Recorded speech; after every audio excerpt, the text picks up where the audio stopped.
Hello friends, it is July 10th and I decided that I better get one last video in before this baby comes.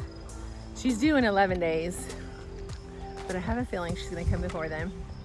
And I haven't been out here the last few days because, well, I've kind of just been sitting in my chair, unable to walk, pretty uncomfortable, but man, the garden is just so inviting today. I had to come and check it out and share what all is going on in here. So lush and green and growing, and before long I'm gonna have to have all my helpers out here doing all my work. So I want to get my part of the garden in before that happens. So let's take a look. I've got sunflowers blooming. Of course, they don't face my house because they face the east sun, but that's okay. We can still come enjoy their beauty. All along here with some tomato plants popping through, and their fruit is starting to come out, which is exciting. Little baby tomatoes, and these are all surprise tomatoes. These were ones that got mislabeled, so I'll have 3 surprise tomato plants in here.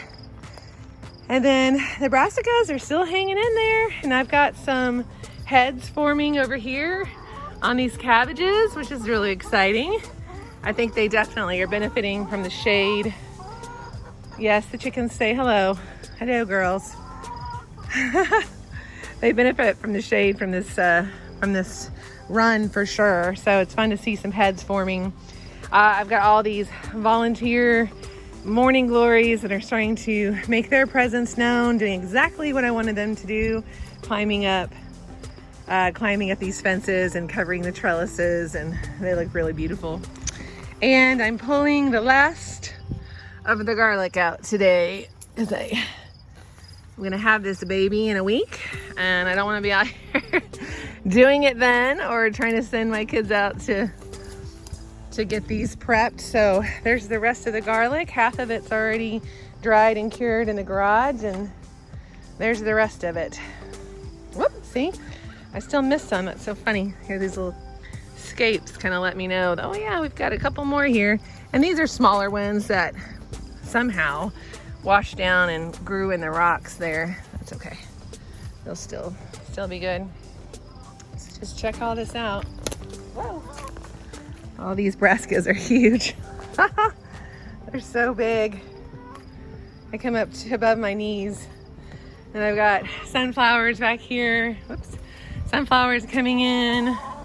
Tomato plant, morning glories, a beautiful sunflower right here. I'm so excited to see all this fill in. More brassicas, tomato plant. And the beans have finally really got going over here. I'm gonna have to come plant some more because there's just not as many as I'd hoped for, and that's okay. And then I had two of my sweet pea watermelon plants decided to make it, and they are beautiful. I really wish more would have germinated and taken off because that would have been such a pretty picture, those pink flowers growing at the trellis with these beans. But oh, that's okay. I'm okay with what's happening here. Oh, I had to help. Sometimes I have to help these guys remember what they're supposed to be doing. So the potato patch is really where we could start harvesting some new potatoes. And so especially these blue ones, they've all flowered and stopped flowering. So that's the new potato stage. And then once they start turning brown is when you can come out, usually towards the end of the growing season, and have your bigger potatoes. Now, because I haven't been out here going through these patches as much, you can see, and this is normal, these leaves down here that are towards the bottom getting yellow and kind of yucky looking, and you just pull those out and get rid of them, and that helps the airflow down here. This is typical, and really most of this should have been hilled, where I put more dirt back in here, but I lost energy and didn't have the energy to hill these as much as I would have liked to. But that's okay. They'll still produce a pretty good crop for us. And but I think what I'm going to do is pull the fence that I made here back about to here and have the kids come out and like harvest this bit, see what we get, and then just steadily kind of work down the row and harvesting some of this. And then the sunflowers are finally kind of kicking off back here in the back. And then what I'll replace them with, I'm not really sure. I may not replace them with anything right now. I have to think about it. But we can steadily start taking out some of these plants and getting some potatoes. My tomatoes have really taken off, and I've got some big fruit coming in here. These are my bigger tomatoes. I think this is a barred rock here. Coming in over here, and you can see that guy right there blending in, coming in, my barred rock there. And see, this is what happens. You go 2 days without coming out here and you get these big suckers like this, which I could let go. This plant really has plenty of room on this trellis. So I really could let this one sucker go, but I don't want to let too many take off, because then it won't have as much room and air to really breathe with other plants around it. But yeah, if you're not out here close to every day or every other day, you will be surprised how quickly those suckers will grow and take over your plant. So I've got one here too that could come off. This one probably has plenty of room for one more sucker here, so I might leave that. But I just thought I'd show you on this one tomato plant here. These were the ones that were a little bit smaller, so I wasn't able to really prune them too much. But you can see this one is just now reaching the trellis, and really I want it to kind of be more in front than behind, so I can reach it, or whoever's harvesting on it can reach it better. So I'll need to get some of my string and come in here and kind of tie this up here. But it is just now kind of reaching to the trellis.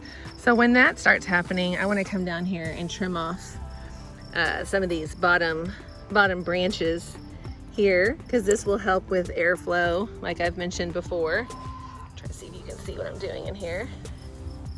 Just trim them right off. Make sure you have clean trimmers so you're not putting disease in your plant. And that's good for now. This is actually a sucker here, right here. So I'm just going to, do I want to clip that off? I think I do, because this is a Dr. Witchy tomato plant, and it's got big fruit on it, and I want all the energy to go to the fruit. So I think I am going to go ahead and clip that sucker off.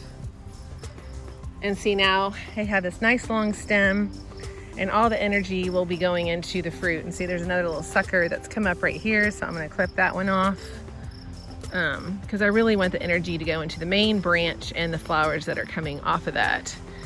And this one next to it, I'm going to cut a couple off of it today, because it's gotten a little taller.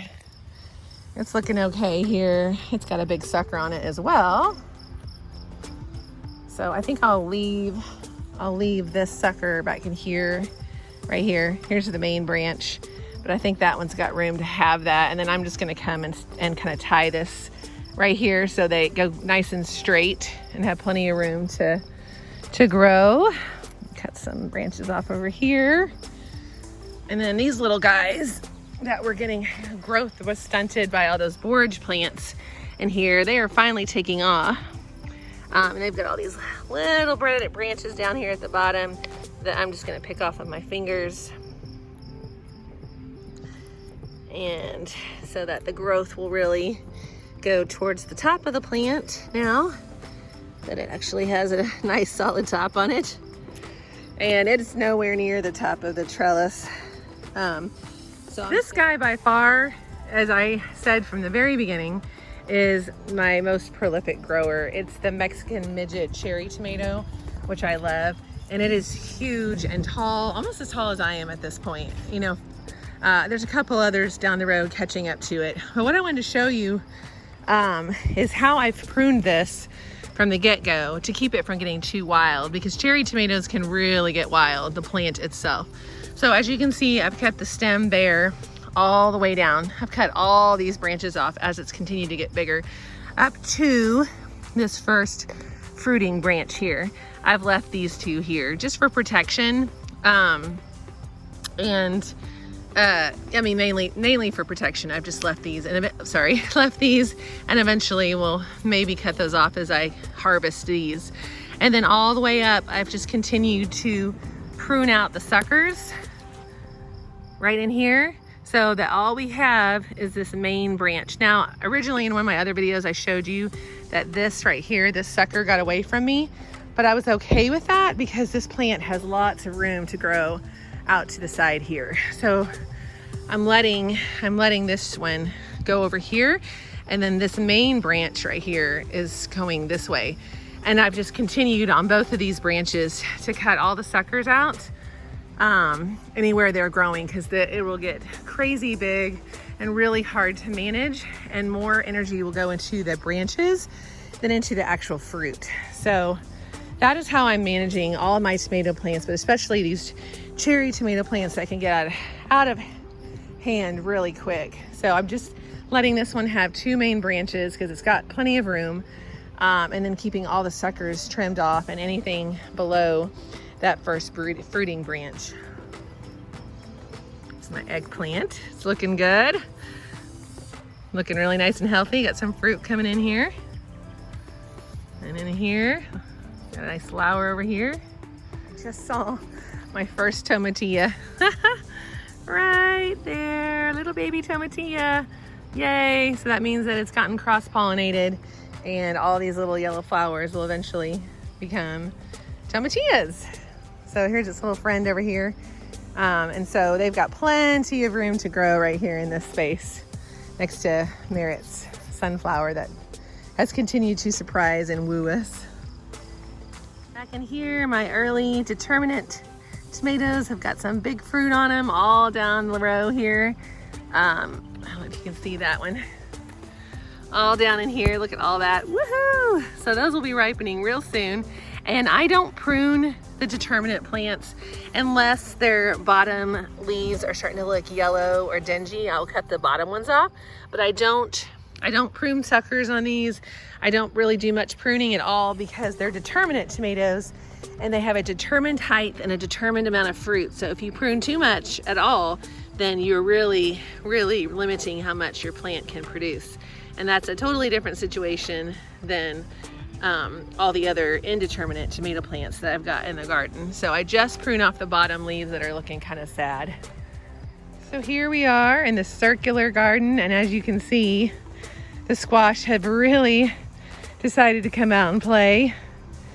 All these big patty pan squashes in here, and all my peppers are looking sprightly, and more squash back in there with flowers, and a cantaloupe coming in, more flowers, hollyhocks, peppers. The rhubarb's really taken off.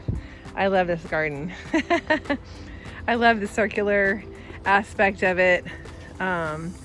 These really cute little balls you're seeing here are the mini basils I planted, which are adorable. I love them. They grow into such a cute little ball shape and smell wonderful, just like basil should. So I have those planted among just regular basil, Italian basil. So that's really fun. We can finally start really harvesting our basil here now. Took them a while to take off. And I've got my zucchinis back here that are really taking off as well, with some sunflowers, some cosmos back in here. The artichokes are very slow moving, but that's okay. They can decide to come out and play or not. Either way, I'm happy to have these golden zucchinis, and then my big costata green zucchinis in here with a bunch of flowers that are about to bloom back here in the backdrop. I'm excited to see my nasturtiums starting to kind of take off, and these little zinnias are starting to get their heads on them. So here pretty soon we'll have some zinnias back in here. There's my cantaloupe. My cantaloupe and my watermelon over here are pretty slow going, but that's okay. They may or may not really make much of anything this season, but that's okay.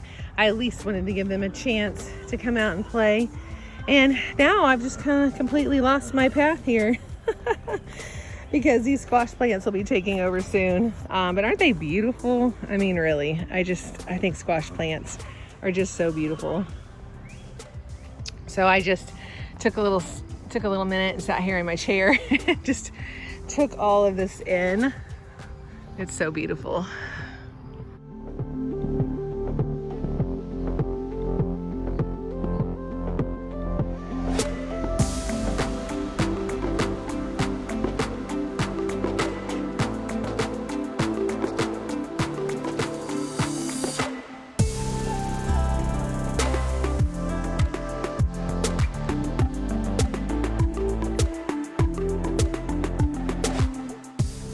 And that's really it for today. Just coming out here and taking in all the growth that's happened in the past week. A lot of the flowers that have really come out, the sunflowers, and I've got quite a few, big tomatoes growing. I forgot to show you my crushed hearts that are coming in over there. Those are also an early fruiting tomato plant, one of my favorites from last year. But this is the time of year that I love being out here in the quiet with the chickens and just watching the garden grow. I just think it's an amazing testament to God and his creation, and just the amazing things that happen when you give a little bit of assistance, and even when you don't. So I will keep you updated as much as I can over the next few weeks, especially as we start bringing in different kinds of harvests with tomatoes. They should be coming in here in the next week or so. I still have tons of kale, some beets left. The tomatillas are coming in, and hopefully here pretty soon some beans. So yeah, we're still going here up in Michigan, despite baby girl being born here any day now.